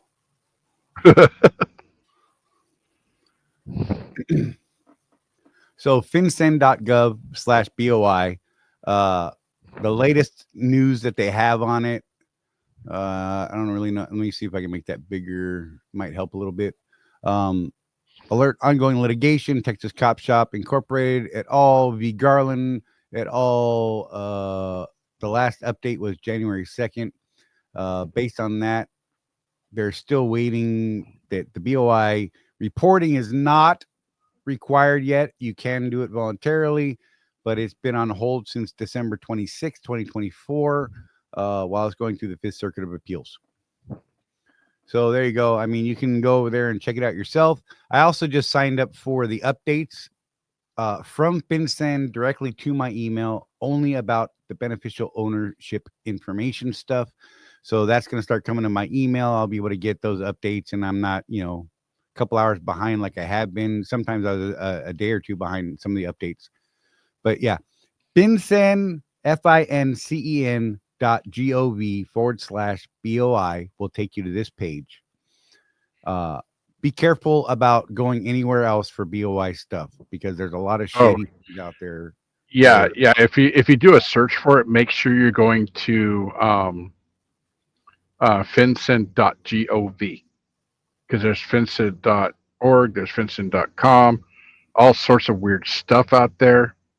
Actually, when I was just searching for the email address in my browser, I was not paying as much attention as I normally do, and I just clicked the first link thinking, no, that's got to be it. And Chrome actually said, this is a known fraud site, so we're not going to let you go there. So the first time I tried to file BOI, I was on a site where I thought it was legit, and I started filling out the information. Luckily, I didn't save it, but who knows? There is no deadline right now, Drug Runner. That's what we're talking about. Deadline was yesterday, by the way. It is not. It's in litigation. So I know that's what they said, but then it got reactivated. The injunction got redone, and it's a mess. Yep. As of January or December 26th, the injunction is back in place while the Fifth Circuit Court goes through their nonsense. Yeah, it was literally like for a couple of days there. Colton would text me. Colton, the trucker CFO, would text me. All right, Finson's back on. Wait, no, Finson's off. Nope, it's back on. Nope, it's off again. So he still will not advise people on what to do. He just flat refuses. But you know, we're what I'm saying is, we decided to just do it because you know, what's the worst that could happen? They end up saying nope, it's unconstitutional, and we wasted 15 minutes of our time. And to be honest, they've already got all the information that they're asking for. I'm just saying. That's what's stupid about it, Charlie. That's what's just gnawing at me. Yeah. Because, you know, my both Mortco Transportation and Contractors Corner are registered in the state of Utah. All the stuff they asked for on the FinCEN form is stuff that we put in when we formed the LLCs. They already have it. It's stupid. Okay, just for clarification, Sean, I'm going to put this back up, and I'm going to highlight this section. Get close to your phone, Sean. Just to help you here, I'm going to read it to you even, so listen. I got to get rid of this stupid AI thing. Go away. Thank you. Good God, would you, all these windows. In light of recent federal court order reporting companies are not currently required to file beneficial ownership information with FinCEN and are not subject to liability if they fail to do so while the order remains in force. However, reporting companies may continue to voluntarily submit beneficial ownership information reports. Current status of Texas Top Cop Shop Inc. et al. V. Garland et al. Number 424 CV, lots of things, voluntary submissions. There you go. So this is from the FinCEN site itself. Yeah. So exactly.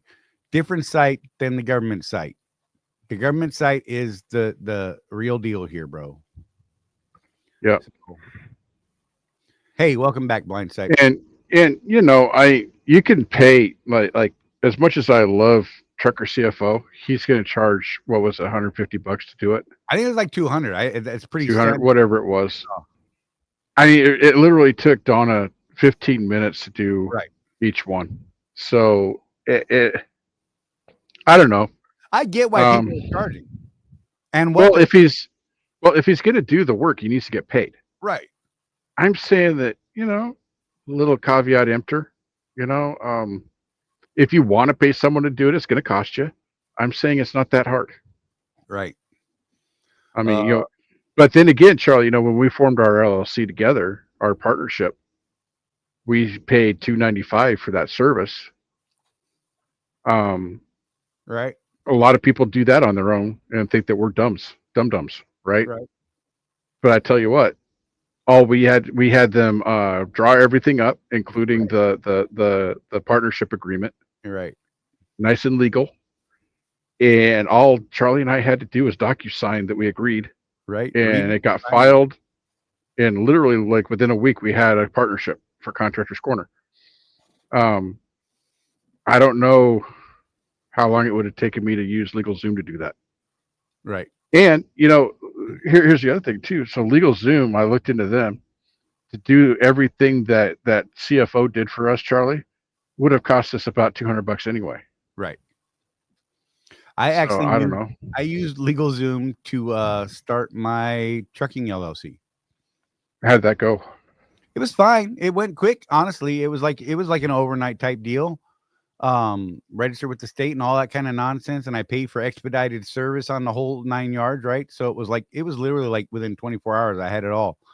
But again, cost me $200-300 to do it. But honestly, I didn't want to try and fill out all the forms. Let's just be real. I give them the basic information. They're like, okay, here's the information we need. I type that, and then they put it in, you know, 19 places duplicated 1,000 times on 182 forms. Right. This is not one of those times I think you need that. So it didn't take you over a month like it did with the No. 600-pound gorilla, Right. No. Okay. and then they still didn't do the escort properly. Right. I'm just saying. Yeah.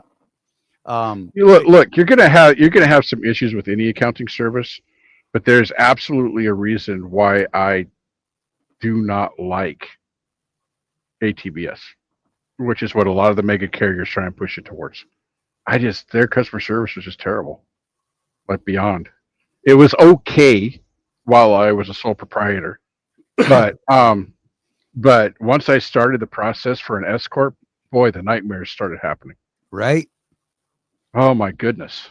And then our experience at CFO was, oh, well, give me this information. How do you guys want it set up? Ask us a couple questions. And then within a week we had a freaking LLC. We had a partnership. Done.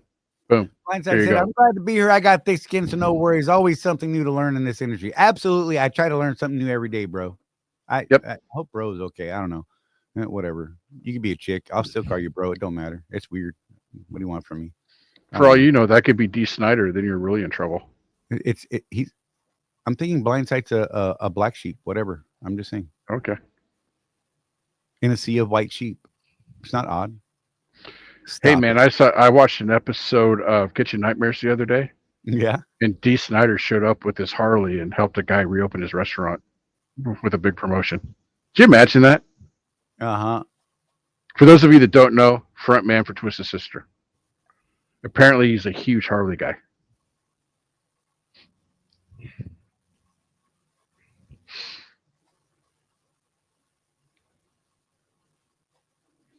Well, Mike, sorry, I was reading that. He said it was funny when Trucker CFO guy was on, and he said if the website was charging, I wouldn't trust it. Then he said he was charging. So he wasn't actually saying, I mean, I'd have to go back. I can't quote his exact words. What he was saying. I know what he meant, though. Right. He was saying, be very careful about where you're doing this. Mhm. Because there was, and still are apparently, a lot of websites that say they're filing and they're not. They're taking your information and sending it over to Croatia or whatever. Right. And they're charging you for said. So I believe what he was more likely saying, and again, I'm speaking for him, and I don't know, he's not here to whatever, was, find someone you can trust to do it. Blindside to dude. Name is Brian. Good to meet you, Brian. I'm Charlie. That's Jeff. And glad to meet you, man. And we hope we see you here more often. We're here every Tuesday at 6 p.m. Eastern time. Just saying. Some shows are bigger train wrecks than others. Let's just be real. And the other thing too is we do have a podcast that's on podwheels.com. You can also get it in all the other places, but it's the Road Warrior Entrepreneurs podcast. And we just signed for another 12 episodes on that. So we should be getting those out here in the next month or so. Dude, the podcasting thing is much harder than I thought it was going to be, Charlie. Right. Because we could get on here on YouTube and just be the two jackasses on YouTube, right? And ramble about whatever pops in our head. But like doing the podcast, okay, so what are we going to do this one on? Okay. Well, we probably ought to make sure that we're not, talking out of our butt because it's a podcast and not YouTube. It's different. It's different. There's a little production that has to be done, clean up the sound so people can hear us while you're driving, all that stuff that you don't have to do on YouTube. There you go. Finally, we got an instant thing. I already mentioned the Western Star twice, so. Right. But yeah, so we got another 12 episodes that we're going to do for them. And I just got to plug them real quick. Podwheels.com. Go check them out because it's kind of a passion project for the guys over at Radio Nemo. They're trying to break into the regular podcast. They have a podcast network is what Pod Wheels is. So there's multiple podcasts there, all trucking related. Okay, not all, maybe more. I don't know. They've got some story stuff that's interesting.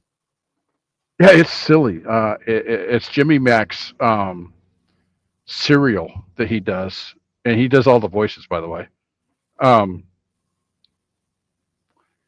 I don't know. It's kind of like Big Trouble in Little China meets X Files, Right. is how I would describe it. That's fair. I mean, it's really, really corny, Call but that it's Blake really, really fun. Train or something like that. Yeah, yeah. Um, it's really, really corny, but it's really, really fun. So go check that out too. And then, of course, check out our podcast over there. You can actually listen to it anywhere you get your podcasts, but we like to promote them because it's kind, like I said, it's kind of a passion project for these guys. So yeah, go check it out. Yeah. Hotwheels.com. We try to keep those very business focused. What we're working on for this year is some stuff that will stick maybe a little bit better long term. So maybe what we say in January come July is still valid. Some of the things we talked about on the last year were very specific time period, right. And so I mean it's a thing. We're learning as we go. It's fun. Chris, X-Files rule. Brian started at Swift in 2012, moved on around late 2015. And dude, I dig it, man. I've stayed here because, like I said earlier, honest to God, I just like what I do, the people I do it with. I mean, I had the same driver leader up until just a couple years ago. From the very first day until then. And I just dug working with her and, the relationships I built. So, could I make more money elsewhere? Sure. Could I make less? Absolutely. But I'm also only working. I'll tell you, much to her dismay at times. I only work 3 days a week now, maybe 4 sometimes, right? Doing Target dedicated out of Florida. This week I actually went to work for 4 days, but only got to run 3 runs because that stupid Canada storm that came down drunk and screwed up Alabama. Whatever. Yeah, that's bizarre, man. Good Lord, man. It was Hey, does anybody know? Someone was asking if there's any aftermath like in Atlanta from that storm. Do you know anything about that, Charlie? I have not been to Atlanta in several weeks, and I'm very happy about that fact. I know that they got hammered, man. I didn't even want to see it. I was like, no. My last load was over to Mobile, Pensacola and Mobile. I was angry about that, but well, it could be as bad as that one they had a couple of years ago. They called Snowmageddon. Remember that hit the entire East Coast. Good. Well, there was. I didn't see as much news about it though. Well, they went a little batshit with the news on the other one, and it did not paint a good picture of Atlanta. Yeah. Okay. So hopefully maybe they had some better things set up for that just in case type of deal. Like I know Huntsville, I can't prove it because I didn't see it, but the evidence on the road around Huntsville let me know that they might have 1 or 2 plows for the city. Right? There's that telltale look of the way snow is piled. So somebody posted a video on the reels that I saw from Huntsville. It was actually so don't look this up on Urban Dictionary. No matter what people on YouTube tell you. But the Alabama snowplow, and it was a front end loader. It was a forklift, one of the big ones, like from a wrecking yard, with a dumpster that the front had been cut off, and that's what they were using to plow the street with. Bro, that is awesome. Yeah. I'm like, whatever works, man. Sometimes you just got to get out of cutting torch and make some things happen is what you got to do. Yep. A couple 2x4s, a bucket of bolts that not one is the same, but whatever. If it works, bro. Well, every once in a while you see that post that makes its run around social media. That's something to the effect of, quick update. I used a piece of wood that I saved 5 years ago in my garage just in case. Exactly. Winning. Yes. I am one of those guys, bro. You should see my garage. It's a train wreck. But here's my biggest problem. I remember that I have the thing that I need to fix this one problem that popped up once in 37 years. And then I can't remember where the hell I put it. Or you go to Home Depot and get whatever it was. Or you go to Home Depot, get your project done, and then you find it. Exactly. When you're cleaning something up. And I'm like, damn, here it was. I better save it for another 37 years because, I kid you not. When I moved, I got rid of my box of cords, oh God, and I actually needed one of them not too long ago. you're breaking my heart, bro. I was like, holy crap, I actually need one of those. Shoot. Right? I don't even know, man. That just, oh God, it breaks my heart. Oh, you should see the boxes of cords that I have. Dude, I still have parts for an IBM PS1 Consultant 486 computer. Mm-hmm. I still have parts in a box Wow. because I'm stupid. So you know what we found in my dad's garage when we were helping them pack up and move to Utah from Oregon? You remember those old memory boards that were like as big as a motherboard is today? Right. And it was like 2 megabytes worth of RAM? He had a whole box of those. Oh man. I'm like, Dad, why you still have these? Like, well, you never know. There's some of these companies still have those old machines. Swift AS400. What? Yeah. My bad. But yeah. Yeah, poor Ida. She's like, I don't even want to talk about that story. My brain still hurts. Weren't you the only person that made delivery that day or something? No, there was a couple of us, I think. I don't know. I look, I'm not going to question people stopping. Look, I will give them a hard time, trucker to trucker. Like I said, one guy, we got to pull his trucker card. That's in jest. I'm not questioning or second guessing anyone's decision not to run on these roads. Mm-hmm. Absolutely not. But I will give you a hard time because it's fun. In fun. And I gave a dude a hard time, and he actually called me back because I didn't give him a hard time directly. It was funny. I was talking to Gary in the office. I'm like, so and so, stop, bro. And Rosie drove through there. I don't know. She said it was clear and fine. We just need to take his trucker card. And I got a call back from that dude because Gary clearly told him what we said. And I thought it was hilarious. Like, wait, bro. I wasn't actually there. I screwed up when I said we were there at 9. We weren't there till we didn't leave the DC till 9. I'm like, okay, whatever, bro. I'm just giving you a hard time. It's fun. Well, so Charlie, you and I were talking about this a little bit because, one of the highest paying jobs in trucking is Walmart. I have former students of mine that work over there, and one of them made $140,000 net last year. But I tell you what, you guys that I don't ever chain, you ain't working for Walmart. Right. They will fire you in a heartbeat if you don't throw iron and get moving. But they also pay you $75 to chain the truck. Right. But yeah, that you want those high paying jobs, there's no excuses. You get the freight there. So Charlie, I'm asking for my man card back, sort of, because Donna says I made him part with those cords, just saying. So it's her fault that I didn't have that cord. Exactly. There you go. Trucker Tim, dude, I'm with you, bro. We still have old You have an Odyssey? Holy crap. Were you rich growing up? So I look, my family didn't have enough money to buy an Odyssey back in the day, like legit. I had friends that had Odyssey, so I'd go to their house and play on the Odyssey, and that was great. And the little Activision one that was out, that was great too. But I did have the classic Atari and the very first Nintendo. I played on friends' Commodore 64s and things like that. I mean, those were the fancy guys, you know what I mean? Oh, good God. Don't even get me wrong. I learned how to program BASIC. Get this, Charlie, on a TI 99.4A. Nice. And I had the TSR. I had the Trash 80. Yes, sir. That's in 7th grade. Line 10. Print. Charlie is awesome. Line 20. Repeat. Or no, go to 10, right?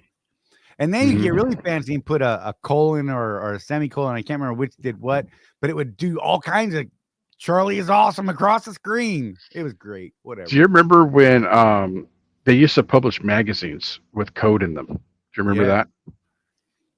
And it was what it was. My dad made me type out all that code. But here's the thing: there were intentional bugs in the code, and that was kind of the game of the magazine. You had to figure out where the problems were in the code, so was the fun. program would run. Man, I spent days on end doing that. Now, I'm 51 years old, and I found out from a good friend of mine how much coders make. Right? And I asked him, I said, so, well, what do you need to do that? And he said, well, you don't even need a degree or anything. As a matter of fact, they prefer people that don't have any experience because they want to teach you their methods of doing things. Right. But you really should learn Python. Do you think I can learn Python, Charlie? No, our It brain. broke my brain. I'm too old, man. It's just bizarre. Yeah, Blindside. My son is taking them all. Although the Atari and no, he's got we had multiple Nintendos over the years. Like the original one, because I moved out and stuff like that. Anyhow, but there's still an Atari with Asteroids, Space Invaders, multiple other games at my mom's house in her storage building in a box. Unless Wow. some jackass in my family tossed it, which is a possibility, and I will fight someone for that. Just You know what I've thought about doing is, you can buy those Ataris. They're just like this big now, and they got Yeah. every single game for the old Atari had on them. yeah, exactly. I think that would be a great thing to have. I don't know, just nostalgia. Remember, I'd be playing Combat, the little tanks in the maze. That's what I would play. Ismail. Hi, Hey, guys. man. I'm in Phoenix, where yesterday I walked into the end of lease department, Jenny, and paid $540 out of pocket to finish paying off my lease. Congratulations, sir. Nice, man. This is for all you guys who say that people don't pay off trucks at Swift. Ismail's one of our dudes. He just did. Tim's one of the dudes that did that. We know a lot, so stop it. Whatever. But congratulations, brother. I'm glad, man. Yeah, Matt, that's one of the things I learned from my father. It's one of the hardest jobs to stay current with unless you can learn quickly. So my dad is an IT guy. And man, he would read hundreds of pages a month in magazines and other periodicals just to stay current with the industry. I don't have that kind of energy anymore. Yeah, I mean, you guys have heard us say, both Charlie and I have spent money to find out we didn't want to do something. And IT was one of them for me, Charlie. I spent money to go learn the Microsoft certification stuff, Right. like hundreds of dollars at Yeah. the time, to find out, yeah, I don't want to do this for a living. Right. I went through the whole Network Plus certification and all that. And oh God, that, you know what that led to? A bunch of people who kept going to porn sites and bringing me their computer saying, hey, bro, can you get rid of the viruses? I'm like, you need to stop this. You've Computers got a do get problem, bro. VDs. Good Lord. Computers do get VDs. I'm just saying. Blindside. When I went to learn Python, I had the same aneurysm, right? I Yeah. tried several different, and I can't do it. Came a long way since basic in the late 80s for reals. Oh my God. And you know what's funny is a lot of it looks the same, Hmm. but syntax and context That's right. are completely not. Oh, yeah. I have two very good friends that are very highly paid project managers in the software industry. And these guys read code like we read books. But they've been doing it for 30 years. Right. It really is a language. When you get up there in the years, if you don't have a knack for it, which I apparently don't, it's hard. But, I asked my friend Jamie one time, I said, so you're as old as I am. How are you keeping up? And he's like, well, I mean, the syntax changes, but, I've been doing it for so long. It's just like reading a book to him. Right. And So in the 80s, I learned BASIC, right? And Cobalt, Fortran. That'll break some people's brains. They're like, whoa, I'm old. Yes. And yeah. And then I went to HTML, like straight up hard coding web pages, line by line, character by character. And you know how I learned HTML? The most amazing book ever written on the planet, HTML for Dummies. Yep, I remember that. And I designed a So- bunch of websites back in the day. So you know what's crazy though, Charlie, because you and I talked about this too. In our journey of building our website and stuff, all that stuff you learned back then, Right. although it could be useful to us if we decide that we needed it, not necessary anymore. Right. I mean, our first website, the contractorscorner.cc, we did what? It took us about a week between the two of us. A little bit of frustration because both Charlie and I were not used to the editing engine, but that's what it is. It's all drag and drop stuff now. Web TV. You don't have to I still code have a Web anything. TV in a box. Oh, I remember those. There was a version of a little internet browser that was made for old people back in the 90s, Yeah. Yeah. and it was an MLM, Charlie. Yes. People used to come. I was selling furniture at the time, and these guys used to come into our store and try and get us into the multi-level marketing aspect of it. Right. Because hey, you know, all salespeople want to do that, right? That was a time in my life when I got so many offers to join Amway, I lost count. When you're actually doing retail sales, those people come out of the woodwork. Yeah. But again, like everything, Charlie, I do have an uncle who's since passed, but he was a diamond level Amway guy. Right. You can be successful at anything if you really want to do it. Trucking is no different than that. Just So- got to put the time in and be willing to learn. Brian here. People are amazing. I dipped out of psychology in college when it dawned on me that people generally don't want to change. Right? Look. So funny, not funny, sad. I've been dealing with stuff, Brian, since 1993. A TBI, like legitimate, hardcore, maxed out on the scale, depression, anxiety, PTSD.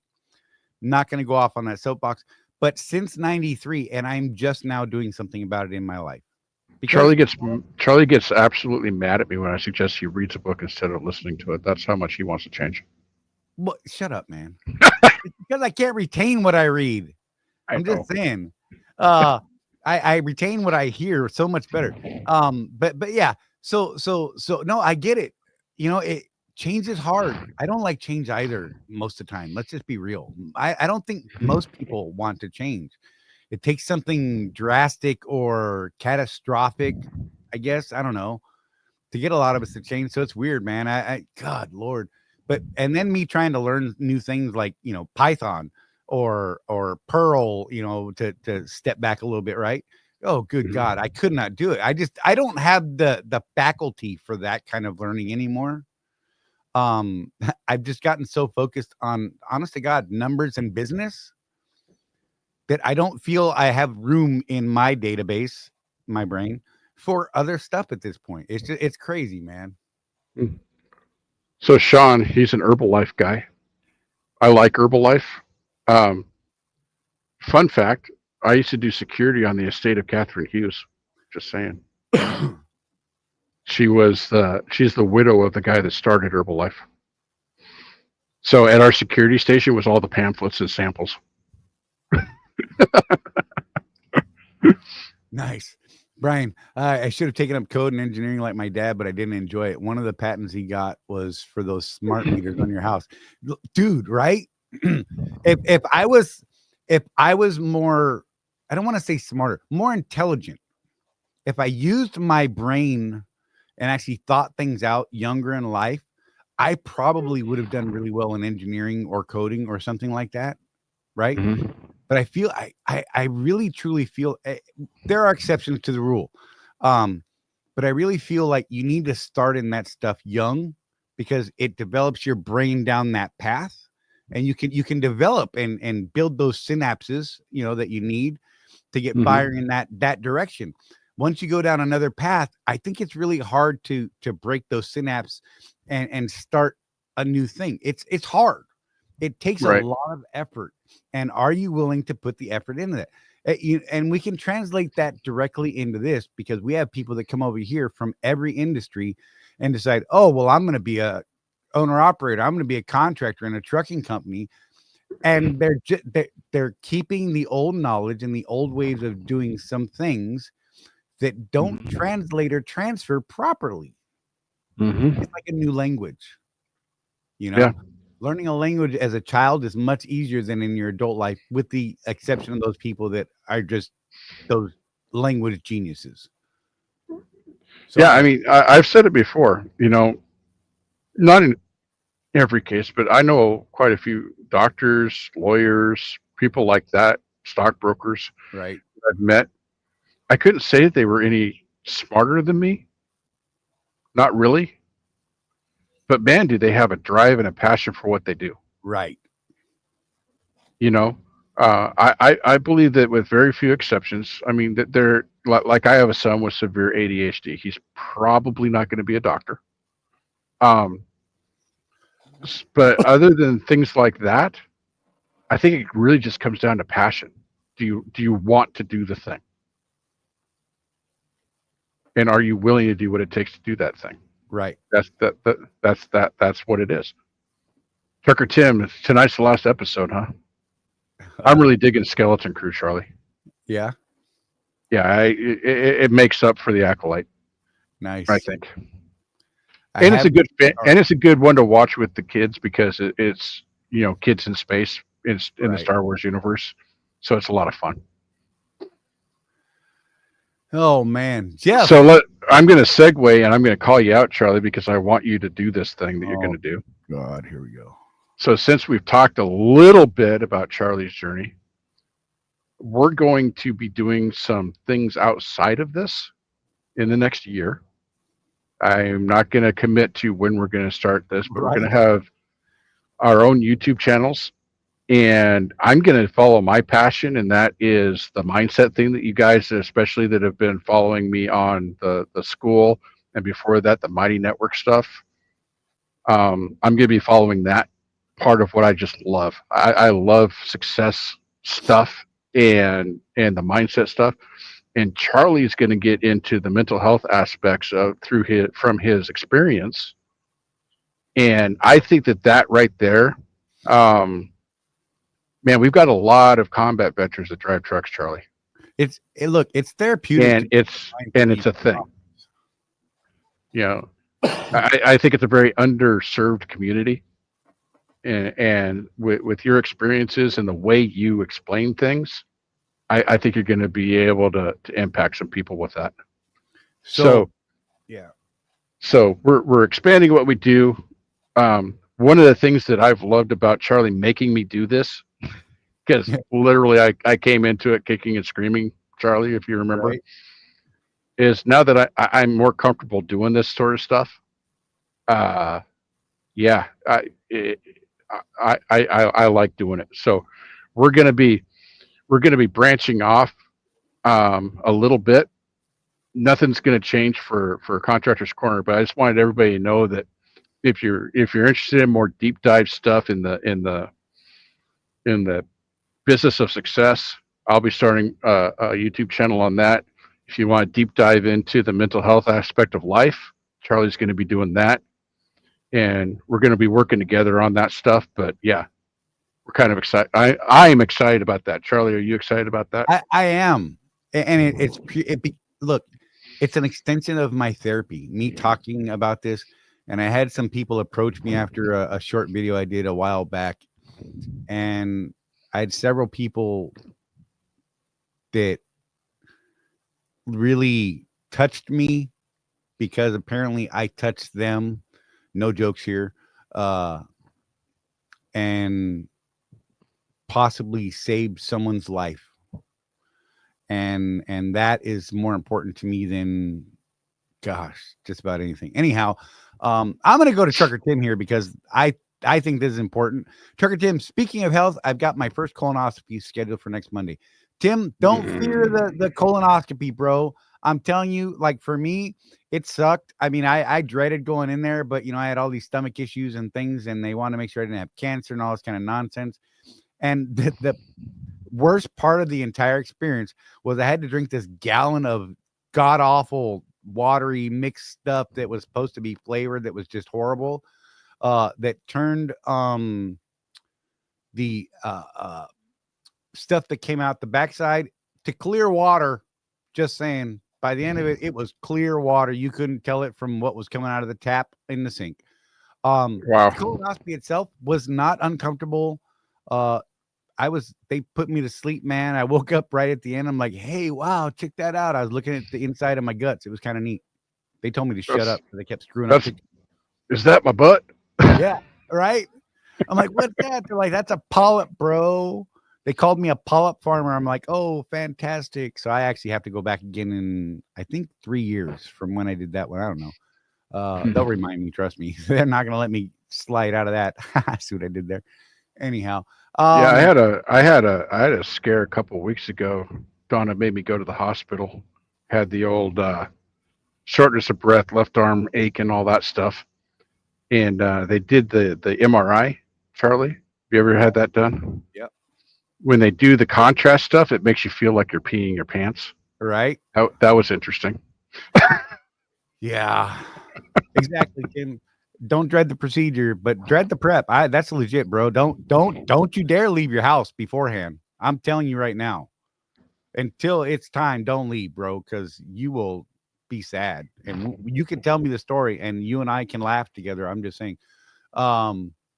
Wade, you got to go. Good night. Reach out when I can. I will absolutely reach out as soon as I can.